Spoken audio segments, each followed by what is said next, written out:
So very often I get the question, what's your favorite quilts in the exhibition? And that's really hard to answer.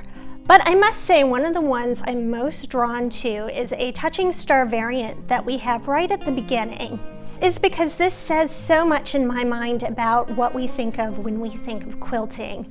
Particularly quilts that are made of scraps, memories from family, friends, that have been acquired and accumulated over years and decades and reused.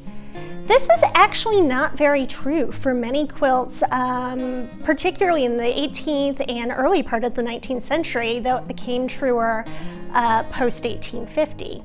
However, this quilt that I'm standing in front of right here is a fascinating example of just that. Materials that have been saved over the course of many decades and then put together in one object. And one of the things I think is so neat about this is the range of materials used and the dates in which these materials came from. The earliest fabric we see is a beautiful crewel work linen panel that the artist who made this inserted in between each red section.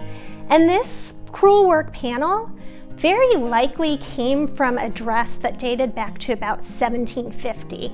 However, this quilt was made closer to 1890, and the more economical everyday red fabric that sits next to it is much later, maybe about 1860, 1870, and it would have been much less expensive than these original kind of linen panels.